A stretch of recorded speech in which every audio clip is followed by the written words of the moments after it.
पशुपति नाथ का एक व्रत होता है जिसको कहते हैं पशुपति व्रत।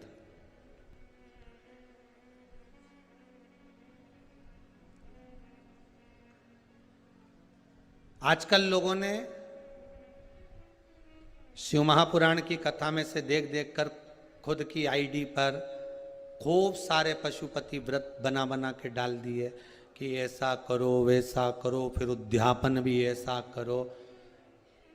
पहली बात अच्छे से ध्यान में कर लेना कि पशुपति व्रत में कुछ नहीं करना है आपको, ज़्यादा ढोंग प्रपंच कुछ नहीं करना। सुबह के समय पर थाली लेकर जाओ, शंकर भगवान का पूजन करो, अभिषेक पूजन करो।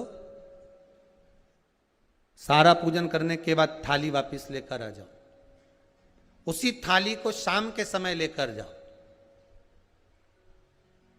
शाम को फिर थोड़ा सा बाबा को समर्पित करने के लिए कुछ मीठे का प्रसाद, जिसके 3 हिस्से हो जाएं। 6 दिए घी के बाबा को समर्पित करने के लिए लेकर जाएं। भगवान को बेलपत्र समर्पित करने के लिए लेकर जाएं।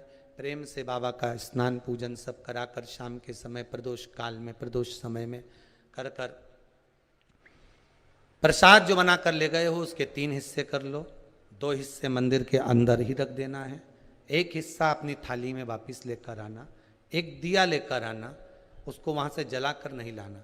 5 दिए मंदिर में जला दीजिए। जब दीप 5 पंचानंद भगवान शिव के लिए समर्पित कर रहे हो तो 5 दिए जलाते समय पहले दिन ही अपनी कामना कर लेना कि मैं इस कामना से पशुपति व्रत कर रही हूं। बाबा आप इसे स्वीकार करना। पशुपति व्रत जिस मंदिर पे पहला व्रत होता है उसी मंदिर पर 5 व्रत होते हैं। मंदिर नहीं बदला जाता। अगर मायके जाना है तो वापिस आकर करो, पर पशुपति व्रत ये नहीं कि मैं मायके में 1 कर लूंगी या वहां जाकर 1 कर लूंगी, ऐसा नहीं होता। जैसे संकट सोमवार 16 सोमवार होते हैं ना, संकट सोमवार 16 सोमवार का भी व्रत का ऐसा महत्व रहता है कि जिस घर में करा है उसी घर में करना होता है।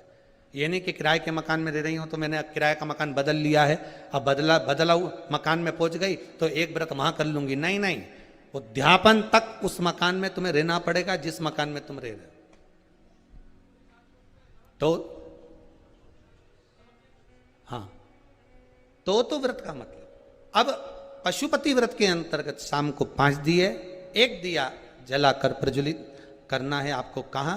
जब प्रसाद लेकर बाबा को निवेदन कर कर अपने घर पर जब आएंगे, आने पर दरवाजे पे प्रवेश करेंगे। मुख्य द्वार में जब प्रवेश करें उसी के राइट भाग में आप बैठकर अपने घर की ओर मुख कर कर बड़े प्रेम से उस दिए को समर्पित कर दें।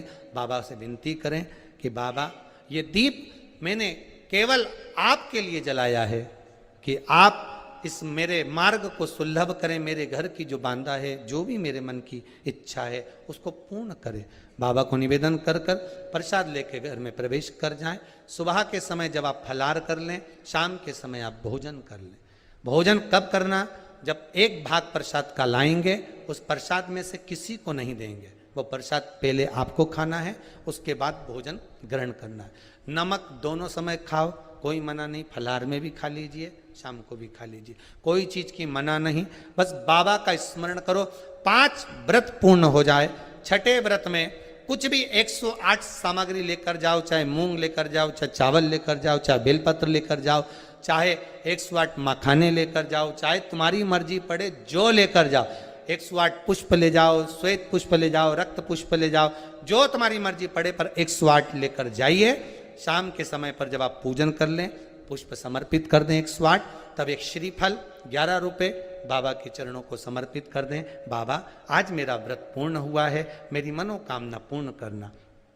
मुझे विश्वास है 5 व्रत भी पूरे नहीं होंगे, 2 या 3 व्रत में ही बाबा आपका कार्य कर देगा। पर प्रेम से करना, विश्वास रखकर करना, भरोसा रखकर करना, अहंकार नहीं।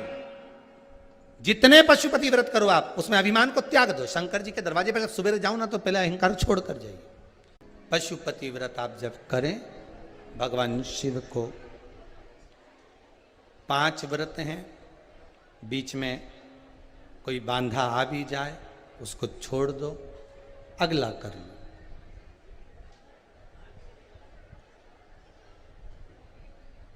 पर करो जरूर। दुनिया का ऐसा कौन सा कार्य है जो पशुपति व्रत से नहीं हुआ। ना जाने कितने लोग पशुपति व्रत को करे होंगे और बाबा ने एक व्रत में, 2 व्रत में, 3 व्रत में, 5 व्रत में कुछ ना कुछ तो दिया होगा। अगर बाबा मान लो तुम्हारी कामना पूर्ण नहीं भी करता तो मन की शांति तो दे ही देता है। हृदय की शांति तो मिल रही है ना। बहुत उस भगवान शिव का नाम पशुपति नाथ पड़ गया।